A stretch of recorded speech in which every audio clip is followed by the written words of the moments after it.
तो America, Britain, Germany वालों तुम्हारा लल्ला पापा चिल्ला रहा है, अम्मा अम्मा चिल्ला रहा है, माई माई चिल्ला रहा है, भैया भैया चिल्ला रहा है, लेकिन पापा, अम्मी, अम्मा, अब्बा और भाई कहीं कोई नजर नहीं आ रहा। इजराइल को कम से कम भारत में मौजूद अपने अंधभक्तों को ही पुकार लेना चाहिए, जो कई साल से उसे अपना फूफा, मामा, जीजा मानकर बैठे हैं। शायद निक्कर गैंगे उसके किसी काम आ जाए। कुल लबोलुआब यही है कि इजराइल को बचाने के लिए कोई तो खड़ा हो। ईरान ने अपने परमाणु ठिकानों पर हमले के बाद धूल झाड़कर अमेरिका के हमले को नाकाम बताया। अमेरिका इस वक्त ईरान के जवाबी हमले के डर से मिडिल ईस्ट में अपने लोगों को खबरदार कर चुका है। खोपड़ी की तस्वीर पोस्ट करके ईरान के सुप्रीम लीडर किसी बड़े हमले की तरफ इशारा कर दिया। परमाणु ठिकाने पर अमेरिका के हमले के बाद ईरान ने इजराइल की बड़ी बड़ी इमारतों और फौजी ठिकानों को खंडर में तब्दील कर दिया। कई शहर इस वक्त गजा बनते जा रहे हैं। ईरान ने इजराइल को 10 दिन में छठी का दूध याद दिला दिया। दोस्तों, आज मैं अपडेट दूंगा ईरान और इजराइल की जंग के बारे में, और एक ऐसा चौंका देने वाला अपडेट बताने जा रहा हूं जिसको सुनने के बाद आपके रोंगटे खड़े हो जाएंगे। जी हां दोस्तों, ये खबर बहुत बड़ी है और आपको सुनना बहुत ज़रूरी है, क्योंकि दोस्तों ईरान और इजराइल के बीच में जंग ख़त्म हो चुकी है। जी हाँ दोस्तों, ये बात आपने सुन ली होगी, नहीं सुनी है तो मैं बता देता हूँ। इजराइल और ईरान के बीच अब जंग रुक चुकी है, यानी अमेरिका ने ईरान और इजराइल के बीच सीज़ फायर करा दिया है। मगर दोस्तों, ये सीज़ फायर कब तक चलेगा, कब तक ईरान इजराइल पर हमला नहीं करेगा या फिर इजराइल ईरान पर हमला नहीं करेगा, इसका कुछ नहीं पता।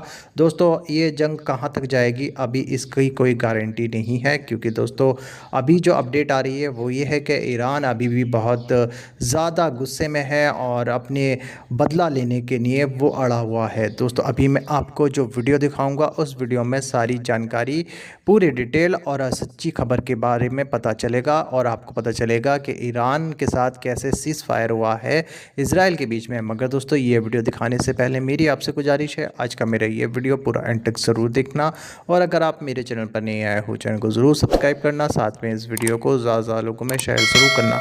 चलिए दोस्तों, पहले आप ये वीडियो देखिए, फिर आकर मैं आपसे बात करता हूँ।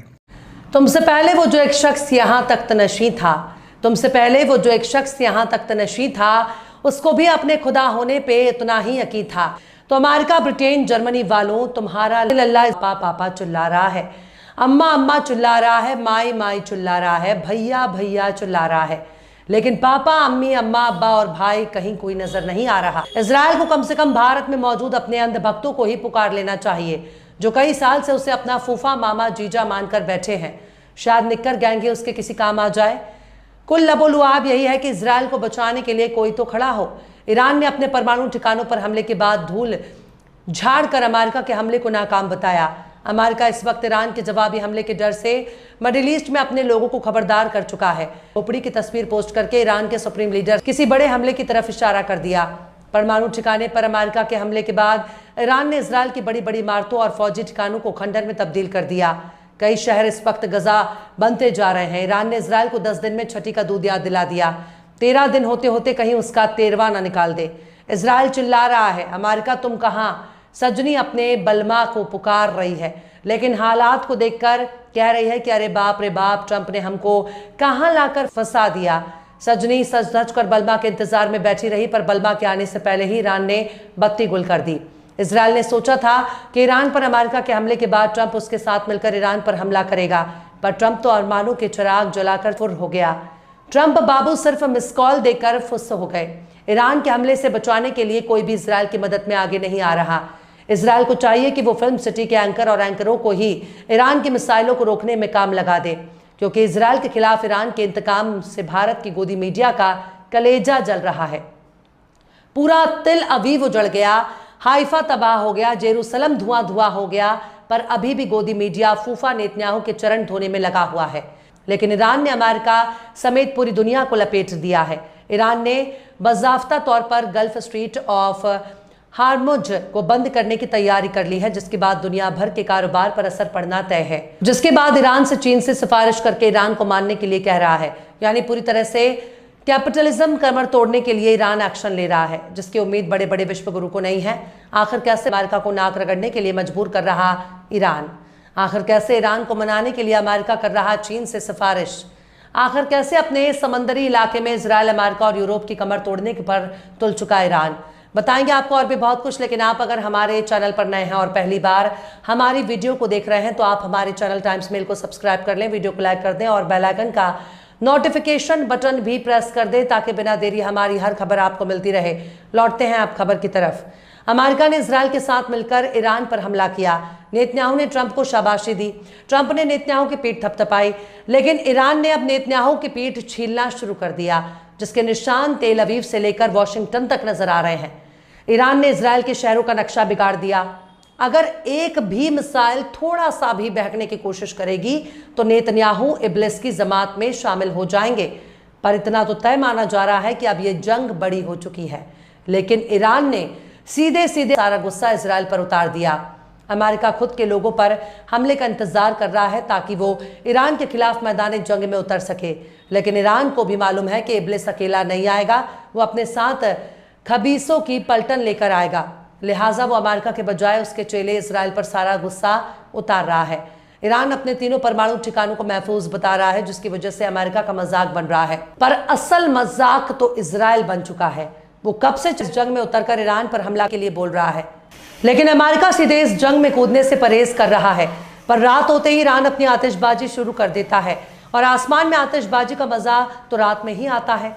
हर रात ईरान अपनी बारात लेकर इजराइल के आसमानों में दिवाली मनाने आ जाता है। नेतन्याहू न जाने कितने ही रातों से सोया नहीं होगा, लेकिन नेतन्याहू ने अपनी कुर्सी के चक्कर में इजराइल के आवाम को कुर्बानी का बकरा बना दिया। इजराइल के आवाम के लिए नेतन्याहू एक गले की हड्डी बन चुका है। पर ईरान की मिसाइलों को कोई भी रोक नहीं पा रहा। अमेरिका दूर से तमाशा देख रहा है। ईरान के न्यूक्लियर साइट पर उसका हमला भी ईरानियों के लिए मजाक का सबब बन चुका है। लेकिन ईरान के हमले कोई मजाक नहीं। इजराइल के शहर उजड़ गए। तमाम के तमाम नेतन्याहू के मंत्री बंकर में दुबक कर बैठे हैं। पता नहीं कौन सा मिसाइल उन्हें इब्लिस की दावत पर भेज दे। इजराइल के स्कूल, कॉलेज, सरकारी दफ्तर सब के सब बंद हो चुके हैं। लाखों की आबादी शेल्टर में छिपकर जान बचा रही है। खुद नेतन्याहू को अपने बेटे की शादी टालने के लिए मजबूर होना पड़ा। यूं समझ लीजिए कि नेतन्याहू ने अपने बेटे को शादी के मंडप से खींचकर बंकर में ले गया। बेटा जान बचेगी तो एक क्या 4-4 शादी कर लेना, पर बेटा अभी के लिए बंकर में बैठ जा। इजराइल से आने वाली तस्वीर बता रही है कि ईरान का गुस्सा इतने जल्दी शांत होने वाला नहीं है। वो इजराइल को पूरी तरह से मिट्टी में मिलाने पर तुल चुका है। वहीं अमेरिका के इंतजार में नेतन्याहू टकटकी लगाए बैठे हैं, पर अमेरिकी फौज ने अभी तक इस जंग में कदम नहीं रखा। बेचारे इजराइल के जायनिस्ट अपनी तबाही को देखकर चिल्ला रहे हैं।